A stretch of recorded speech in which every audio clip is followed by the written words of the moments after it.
Hello everyone, welcome to my YouTube channel. मैं राहुल आप सभी का स्वागत करता हूं इस प्रैक्टिस बैच में। अगर आपने पहले के सेशंस नहीं देखे हैं तो आप आई बटन पे क्लिक करके प्लेलिस्ट चेक कर सकते हैं। काफी इंपॉर्टेंट कॉन्सेप्ट्स यहाँ पे डिस्कस किए गए हैं और एग्जाम में आपको किस तरीके का अप्रोच रखना है वो हमने यहाँ पे डिस्कस किया है। ठीक है, तो आइए स्टार्ट करते हैं सेशन को।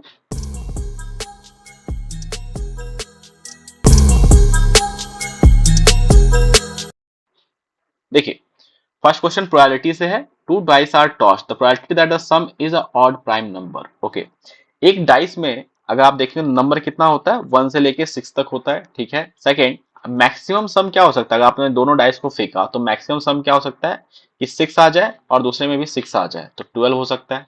मिस हमें prime number, odd prime number जो लेना है वो कहां तक लेना है आपको, यहाँ पे 12 से नीचे तक। ठीक है, 12 तक का। तो देखिए, क्या हमारा प्राइम नंबर का सम 2 हो सकता है। देखिए 2 हो, बहुत जल्दबाजी में करेंगे तो आप सोचेंगे प्राइम नंबर है, बट 2 प्राइम नंबर है, ऑड नहीं है, तो 2 हमारा नहीं हो सकता, तो 3 लेना पड़ेगा।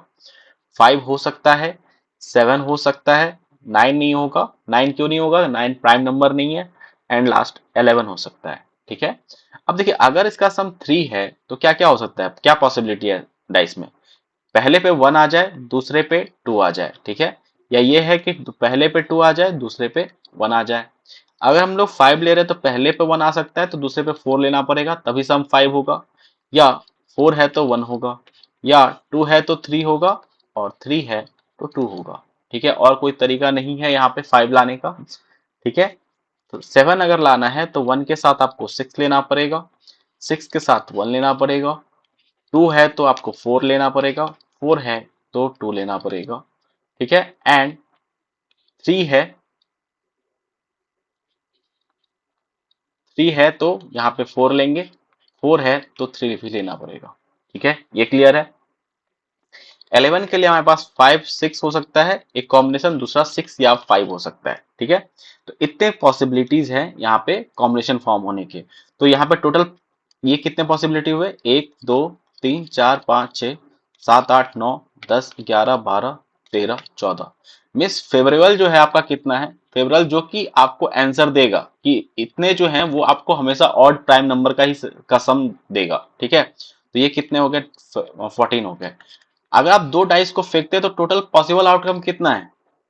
तो पहले से अगर आपने देखिए, अगर आपने दो डाइस फेंका तो अगर पहले में पॉसिबिलिटी है कि 6 में से कोई भी एक आ सकता है। ठीक है, और दूसरे में भी 6 का 6 पॉसिबिलिटी है, तो यहाँ पे टोटल कॉम्बिनेशन कितने बनेंगे, 36 का। तो यहाँ पे टोटल कितना है, 36 है। तो प्रोबेबिलिटी क्या हो जाएगा, फेवरेबल अपॉन टोटल, तो ये हो जाएगा 14/36, 7/18 हो जाएगा। ठीक है, तो ये हमारा आंसर होगा। ठीक है, तो आपको यहाँ पे ध्यान रखना था ऑड प्राइम नंबर। अगर आपने थोड़ा सा इसमें पढ़ने में मिस्टेक किया तो हो सकता है आप 2 भी काउंट कर लें, उससे आपका आंसर गलत हो सकता है। ठीक है, तो मूव करते हैं सेकंड क्वेश्चन पे। A, B, C, D are four person. A, B, C can complete a work in 36 by 11 days, 24 days, and 36 days respectively. If A does twice the work in the same time, B, C, D complete the whole work together. Then in how many days his D will complete the work alone? Okay, देखिए A, B, C इनके बारे में given है कि ए जो है किसी काम को 36/11 में करता है, बी 24 डेज में कंप्लीट कर लेता है उसी काम को, एंड सी 36 डेज में। तो हम लोग क्या करेंगे, टोटल वर्क जो है एज्यूम करेंगे और वो हम लोग 36, 24 और 36 इनका एलसीएम लेंगे। तो इनका एलसीएम क्या हो जाएगा, 72। हमेशा ध्यान रखना है कि आपको जो इनका एलसीएम होगा वो लेना है, उससे क्या हो कैलकुलेशन आसान होगा। आपको पता है इफिशियंसी इक्वल टू क्या होता है, वर्क अपॉन टाइम होता है। ठीक है, efficiency equal to work upon time होता है। तो ए के लिए कितना हो जाएगा आपका इफिशियंसी, तो ए के लिए अगर आप डिवाइड करेंगे 72/36/11 तो ये होगा आपका 22 के इक्वल। बी में कितना होगा, 3 हो जाएगा, एंड सी के लिए 2 हो जाएगा। ठीक है, अब देखिए एक इंफॉर्मेशन ये गिवन है कि 8 जो है अगर सेम टाइम मिले काम करने के लिए, होमवर्क करने के लिए, तो ए जो है वो डबल काम कर देगा। मिस अगर सेम टाइम में ए जो है वो डबल काम करता है बी सी डी के मुताबिक। ठीक है, तो अगर मान लीजिए ए है, यहाँ पे B plus C plus D है, सेम टाइम मिल रहा है, तो अगर ये बी सी डी मिला के 1 यूनिट काम कर रहा है तो ए कितना काम करेगा, 2 यूनिट काम करेगा। ठीक है, जितना जितना टाइम अगर सेम टाइम मिलता है तो मान लेते 1 यूनिट टाइम ही मिलता है, तो ए अगर 22 वर्क कर रहा है तो हमने यहाँ पे क्या किया, 11 से मल्टीप्लाई किया, तो बी सी डी कितना वर्क करेगा यहाँ पे, इसमें भी आपको 11 से मल्टीप्लाई करना पड़ेगा, तभी रेशियो 2:1 का मेंटेन होगा। ठीक है, तो हमने 1 यूनिट टाइम इफिशियंसी पे से कंपेयर कर लिया है, तो 1 यूनिट टाइम में बीसीडी मिला के 11 वर्क करेंगे तो ए जो है वो 22 करेगा। ठीक है, अब देखिए आपको पता है कि बी जो है वो कितना कर रहा है, इसमें से 3 यूनिट काम कर रहा है, बी आपका 3 यूनिट काम कर रहा है, सी आपका 2 यूनिट काम कर रहा है, तो बाकी काम कौन करेगा, डी करेगा। तो ये कितना हो जाएगा, 11 काम पुराने के लिए 3 2 5 6 काम करना पड़ेगा डी को। तो हमने डी का इफिशियंसी कैलकुलेट कर लिया, इफिशियंसी ऑफ डी कितना है, ये 6 के इक्वल है। ठीक है, तो हम लोग यहाँ से डायरेक्टली निकाल सकते हैं कि वर्क टाइम कितना लगेगा डी को पूरे वर्क को कंप्लीट करने के लिए। तो डी के लिए जो टाइम लगने वाला है वो लगेगा, वर्क है 72 और इफिशियंसी है 6, तो इसे डिवाइड करेंगे तो ये 12 आएगा। तो ये आपका आंसर होगा। तो इस तरीके से मैं यहाँ पे लिख दे रहा हूँ, हो सकता है साइड से कट जाए। तो 12 जो होगा 12 डेज में ये काम कंप्लीट होगा डी के द्वारा। ठीक है, तो इस तरीके से आप अगर एग्जाम में अप्रोच रखते हैं तो काफी इजीली इस क्वेश्चन को सॉल्व कर सकते हैं। ओके, मूव करते हैं नेक्स्ट क्वेश्चन पे। देखिए, expenditure of family is 75% of the total income, when there income is increased by 40%, they increase their expenditure by 20%.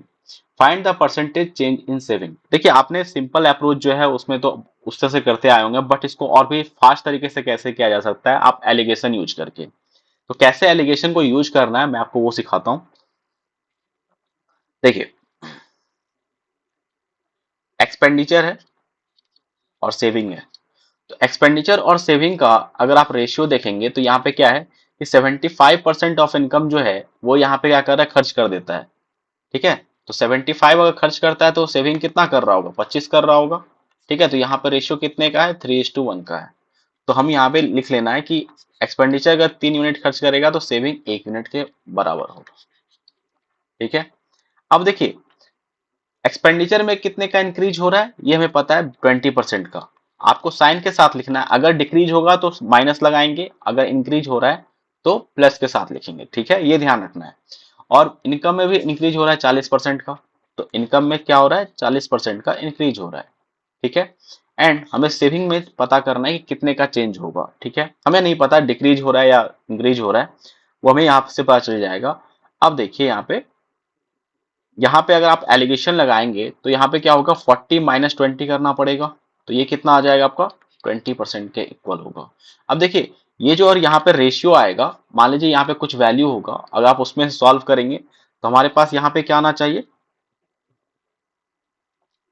यहाँ पे हमारे पास जो भी वैल्यू आएगा वो आपका क्या होगा, एंड उसका जो रेशियो लेंगे वो 3:1 के बराबर होगा। मीन्स एलिगेशन लगाने के बाद जो हमारे पास वैल्यू आता है वो रेशियो देता है कि एक्सपेंडिचर और सेविंग का क्या रेशियो है। ठीक है, तो अगर ये 20 के बराबर हो रहा है तो ये 1 यूनिट के बराबर होगा। तो 1 यूनिट अगर 20% को रिप्रेजेंट कर रहा है तो 3 यूनिट कितने को रिप्रेजेंट करेगा, ये निकाल सकते हैं हम लोग। ठीक है, तो ये आपका करेगा 60 के बराबर, 60%, 60% के बराबर करेगा। अब देखिए यहाँ पे क्या है कि अभी हम लोग बड़े से छोटे को घटा रहे थे, 40% से घटा रहे थे यहाँ पे 20 को।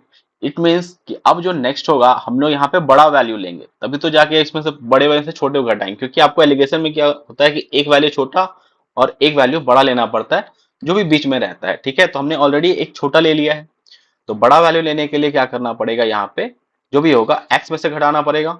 तो यहाँ पे x माइनस 40 इक्व टू 60 हो जाता, तो x इक्व टू क्या हो जाएगा, 100%। मीन्स x का वैल्यू क्या है, 100% से ये इंक्रीज हो रहा है, तो ये हमारा आंसर हो जाएगा। ये क्लियर है, तो इस क्वेश्चन का आंसर क्या होगा, ऑप्शन 2 यहाँ पे 100% इंक्रीज होगा। ये क्लियर है, तो इस तरीके से आप बहुत इजीली कर सकते हैं। देखिए मैंने आपको समझाया है तो इतना टाइम लगाया ना, तो आप डायरेक्टली क्या करते हैं, एक्सपेंडिचर और सेविंग, यहाँ पे 20% है, हमने नहीं पता सेविंग क्या है, और ये आपका टोटल जो है इंक्रीज 40% का हो रहा है, एलिगेशन लगाया 20% आया। ठीक है, और ये 1:3 का रेशियो होता, तो 1 यूनिट आपको 20 को रिप्रेजेंट कर रहा है, तो यहाँ पे 60 होगा, तो 60 है तो यहाँ पे 100 हो जाएगा। तो फास्टली आप कितने देर में कर सकते हैं, आप खुद ही सोच सकते हैं यहाँ पे। ओके, तो मूव करते हैं नेक्स्ट क्वेश्चन पे। A butler stole wine from a sherry containing 60% spirit. When he replaced it by different wine containing 20% spirit, thus there was only 30% strength of spirit in the new mixture. What part of the original wine did he steal? देखिए, इसे भी हम लोग allegation mixture से ही solve करेंगे।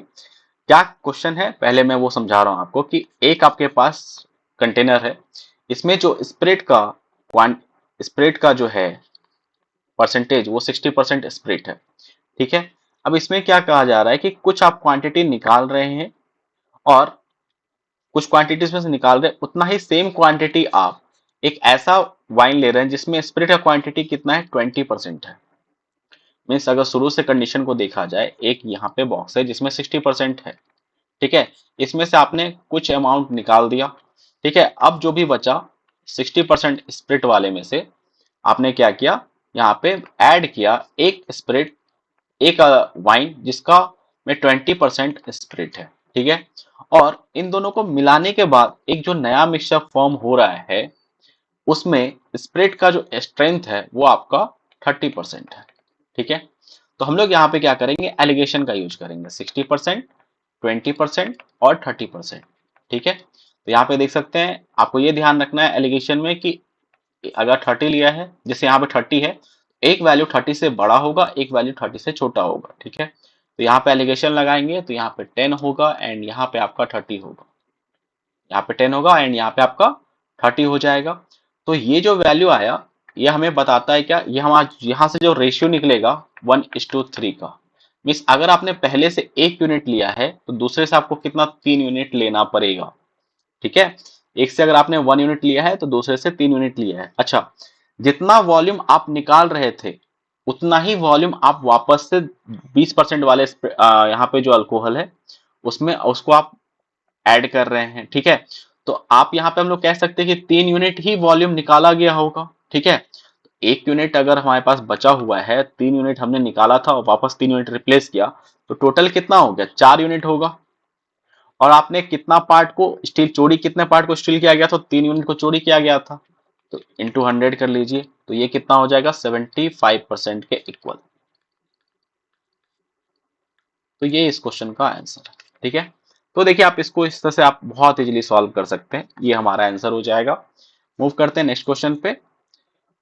The number of pair lying between 40 and 100 such that HCF is 15 is what. देखिए, सबसे पहले मान लीजिए कोई दो नंबर का एचसीएफ है, तो उसमें उसका एचसीएफ गिवन है आपको 15 है, तो नंबर क्या होगा, एक नंबर अगर, तो उसमें 15 तो होना ही चाहिए, तभी आप इसको कर सकते हैं। 15A होगा एक नंबर और दूसरा नंबर 15B होगा। ठीक है, एक और बात ध्यान रखना है आपको कि ए और बी जो होना चाहिए यहाँ पे को प्राइम नंबर होना चाहिए। को प्राइम मीन्स जिसका एचसीएफ 1 है, अगर एचसीएफ 1 नहीं होगा तो आपका एचसीएफ चेंज हो जाएगा। ठीक है, तो इस बात को ध्यान रखेंगे। सेकेंड, जो नंबर है वो 40 से 100 के बीच में है। ठीक है, तो हम लोग क्या क्या नंबर ले सकते हैं, जो 15 का मल्टीपल हो, वो 40 से 100 के बीच में हो, तो वो हो सकता है 45। ठीक है, फिर आपका 60 हो सकता है, 75 हो सकता है एंड 90 भी हो सकता है। ठीक है, अब देखिए हम लोग पेयर फॉर्म करना शुरू करते हैं। क्या 45 और 60 हो सकता है? देखिए आप खुद ही देख सकते हैं, 15 × 3, 15 × 4, तो 3 और 4 का एचसीएफ 1 है, तो ये हमारा पॉसिबल पेयर है। ठीक है, 45 के साथ 75 ले सकते हैं क्या, तो 15 × 3 एंड 15 × 5, 3 और 5 का एचसीएफ 1 है, तो ये भी हमारा आंसर होगा। ठीक है, फिर 45 और 90 ले सकते हैं क्या, 45 और 90 नहीं ले सकते क्योंकि इनका एचसीएफ जो होगा वो आपका 45 होगा, तो ये हमारा आंसर नहीं हो सकता है। ठीक है, 60 और 75 अगर आप लेते हैं तो 15 × 4, 15 × 5, 4 और 5 का एचसीएफ 1 है, तो ये भी हमारा आंसर हो सकता है। ठीक है, एंड 60 और 90 हो सकता है क्या, देखिए 60 और 90 भी नहीं होगा क्योंकि यहाँ पे इसका एचसीएफ क्या हो जाएगा आपका, इसका एचसीएफ आपका 30 होगा। मैं आपको इसलिए मैंने बोला था को प्राइम लेना है क्योंकि अगर आपने कोई जैसे यहाँ पे 15 × 4 होगा एंड इसके लिए आपका क्या होगा, 15 × 6 होगा, तो 4 और 6 का एचसीएफ क्या होता है, 2 होता है, तो जैसे ही 2 आएगा तो दोनों में 2 कॉमन हो गया फिर से, तो 30 हो जाएगा एचसीएफ, तो ये भी हमारा आंसर नहीं दे सकता है। फिर लास्ट 75 और 90, तो 15 × 5 और 15 × 6, तो 5 और 6 का भी एचसीएफ 1 है, तो ये भी हमारा पॉसिबल पेयर है। तो टोटल कितने पॉसिबल पेयर हो सकते हैं यहाँ पे? 1 2 3 4, टोटल 4 पॉसिबल पेयर है। तो 4 आंसर होगा। अगर आपसे क्वेश्चन में कौन कौन सा पॉसिबल पेयर है अगर ये पूछा जाता तो हम लोग डिटेल में हम लोग ने इसे देख भी लिया कौन कौन सा पॉसिबल पेयर हो सकता है और आपको किस तरीके से कैलकुलेट करना है। ठीक है, तो इस क्वेश्चन का आंसर क्या होगा? 2 हो जाएगा। ठीक है, ये ऑप्शन करेक्ट होगा। मूव करते हैं नेक्स्ट क्वेश्चन पे। देखिए, what is the largest possible value of x in 437 plus 5x7 equals to 9y4 is divisible by 3? Okay, अब देखिए 437 इक्वल्स टू, सॉरी यहाँ प्लस है, 5x7 इक्वल्स टू 9y4 है।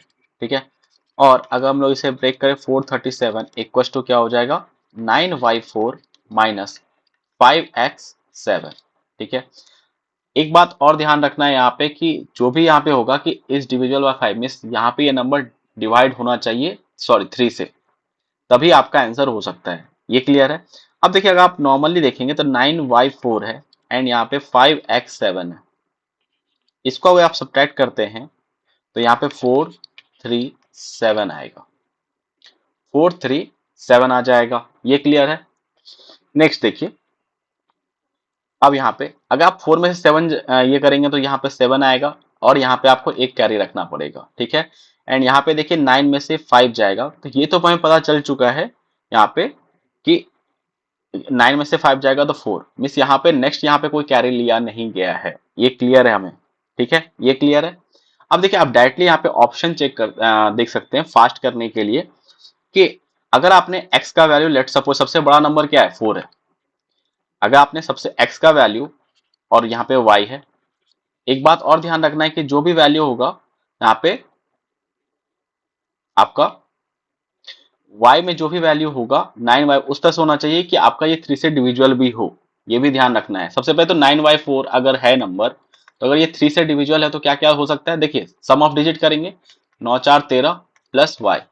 तो y के लिए क्या क्या पॉसिबिलिटी है? या तो ये 15 बन जाए या 18 बन जाए, एंड यहाँ पे आपका लास्ट 21 हो सकता है, मैक्सिमम ये 9 तक जा सकता है तो आपका, या तो और कोई नंबर पॉसिबल नहीं है। ठीक है, 15 18 21 के अलावा।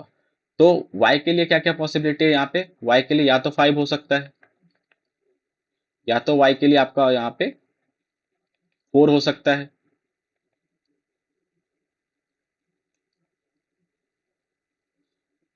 सॉरी 6 हो सकता है y, एंड y या तो आपका 8 हो सकता है। ठीक है, ये y का पॉसिबिलिटी है। अगर ये y के लिए फॉर्म हो रहा है तभी जाके ये सेटिस्फाई कर सकता है। ये क्लियर हो गया? अब हमें x के बारे में पूछा गया है। ठीक है, अगर आपने मान लीजिए y को लिया 5, मान लेते हैं y को आपने 5 ले लिया। ठीक है, लेट सपोज आपने y को 5 लिया, हमें चाहिए यहाँ पे 3, एक आपने कैरी लिया था तो यहाँ पे 4 हो जाएगा, तो यहाँ पे x का वैल्यू क्या लेना पड़ेगा? 1 लेना पड़ेगा। 4 माइनस 1 3, क्योंकि हमें बाकी पीछे आगे से भी कैरी नहीं लेना है। ठीक है, तो ये हमारा x का वैल्यू यहाँ से 1 आया। ठीक है, अब देखते हैं नेक्स्ट, अगर आपने y का वैल्यू 6 लिया है तो एक कैरी लेंगे, एक कैरी जो है उसे हटाएंगे। ठीक है, तो यहाँ पे 5 बचेगा, एंड यहाँ पे जो वैल्यू आ जाएगा वो क्या होगा? आपका 2 हो जाएगा। 5 और 5 में से 2 सब्ट्रैक्ट करेंगे तो क्या होगा? 3 होगा। ये क्लियर है? तो यहाँ से y का वैल्यू 2 आया है। अगर आप 8 लेते हैं, ठीक है, अगर आप यहाँ पे 8 लेते हैं, ठीक है, y का वैल्यू अगर आप 8 लेते हैं तो हमें चाहिए यहाँ पे 3, एक आपने कैरी हटाया तो 7 बचा। 7 में से अगर आप यहाँ पे क्या घटाएंगे, जो हो जाएगा आपका 7 में से अगर आप 4 घटाते हैं तो 3 होगा। तो तीनों में मैक्सिमम वैल्यू आप देख सकते हैं 1 2 4 में क्या होगा? ये आपका मैक्सिमम वैल्यू हो जाएगा। ये क्लियर है? ये आपका मैक्सिमम वैल्यू होगा, तो ये आपका आंसर होगा 4, ऑप्शन 2। ठीक है, तो इस तरीके से आपको इस तरह के क्वेश्चन को अप्रोच करना था। ये क्लियर है? मूव करते हैं। सबसे बेस्ट तरीका इस क्वेश्चन को सॉल्व करने का यही है और आप इजीली कर सकते हैं इसको इस तरीके से। ठीक है, तो नेक्स्ट करते हैं। The salary of Abhi Ranjan and Sohan such that Abhi's salary is 26.66% more than Sohan's salary and Ranjan's salary is 41.66% more than Sohan's salary, then find the Abhi's salary is what percentage of Ranjan's salary. Okay देखिए, बहुत कुछ बच्चे ऐसे हो सकते हैं जो कि इसके एक तो परसेंटेज का वैल्यू देके और क्वेश्चन का लेंथ देके इसे स्किप करना सोचेंगे या बाद में अटेम्प्ट करना, बट ये कितना आसान क्वेश्चन है, आप इसको समझिए। देखिए सबसे पहले तो हमें याद रखना है क्या, ये आपको हमेशा ध्यान रखना चाहिए 6.66% जो होता है, अगर आप इसको फ्रैक्शन में कन्वर्ट करेंगे तो ये 1/15 के इक्वल होता है। ये काफी इंपॉर्टेंट परसेंटेज है, इसको आपको हमेशा याद रखना है, ठीक है। बहुत इजीली आप इसको आप सॉल्व कर सकते हैं इस क्वेश्चन को। अब देखिए सबसे पहले तो इसको आप फ्रैक्शन में कन्वर्ट कर लीजिए। 26.66% है तो इसको आप ब्रेक कर सकते हैं 20% प्लस 6.66% में, ठीक है। आपको पता है 20% का वैल्यू 1/5 होता है एंड 6.66 का वैल्यू 1/15 होता है। तो इसे सॉल्व करने पे ये कितना आ जाएगा आपका, यहाँ पे एलसीएम 15 आएगा, ये 4/15 के इक्वल होगा। तो यहां से हम लोग कह सकते हैं 26.66% 4/15 हुआ। आप कितना इजिली इस फ्रैक्शन को सिंप्लीफाइड फॉर्म में कन्वर्ट कर लिया है। नेक्स्ट देखिए 41.66% है, इसे कैसे करना है, सेम यहाँ पे देखिए 66 आपको दिख रहा था, तो हमें पता है कि 6.66 का वैल्यू क्या होता है, हमें पता है। इसे हम लोग ब्रेक कर सकते हैं 35% प्लस 6.66%, ठीक है। तो ये कितना होगा 7/20 के बराबर होगा, प्लस 1/6.66 1/15 हो जाएगा। इसे सॉल्व करेंगे तो यहाँ पे एलसीएम आएगा आपका कितना 60, यहाँ पे आएगा 21 एंड यहाँ पे आएगा आपका 4, तो 25/60। इसे सिंप्लीफाई करेंगे तो ये आ जाएगा आपका कितना 5/12 के इक्वल, 5/12 के इक्वल। तो हमने दोनों फ्रैक्शन को, सबसे पहला काम यही था आपका कि दोनों फ्रैक्शन को सिंप्लीफाइड फॉर्म में, दोनों डेसिमल को सिंप्लीफाइड फ्रैक्शन में कन्वर्ट कर लेना है। और अब देखिए क्या करना है, हमें यहाँ पे सारा काम रेशियो का है, अभी है तो मैं शॉर्ट में लिख रहा हूं अभी, ए, फिर सोहन एंड रंजन। अभी का सैलरी 26.66% ज्यादा है सोहन के सैलरी से, ठीक है। तो अगर मैं सोहन का सैलरी 15 यूनिट मान रहा हूं, तो अभी का सैलरी है मुझे कितना लेना पड़ेगा, 19 लेना पड़ेगा, 4 यूनिट ज्यादा, ठीक है। और नेक्स्ट देखिए क्या गिवन है कि रंजन का सैलरी 41.66% ज्यादा है सोहन के सैलरी से। तो सोहन का सैलरी अगर 12 यूनिट है तो रंजन का सैलरी कितना हो जाएगा, यहाँ पे 5 यूनिट ज्यादा 17 के बराबर होगा, ठीक है। देखिए यहाँ पे रेशियो कैसे, अगर आपको दो अलग अलग रेशियो गिवन है और उसमें कैसे रिलेशन निकालते हैं वो भी मैं आपको सिखा रहा हूँ। तो हमने पहले रेशियो को लिखा और यहाँ पे ब्लैंक छोड़ दिया, एंड दूसरे को भी लिखा और यहाँ पे ब्लैंक छोड़ा, ठीक है। अब यहाँ पे जो होगा इसके नियरेस्ट जो नंबर है आप उससे फिलअप कीजिए, आपको हॉरिजॉन्टली देखना है।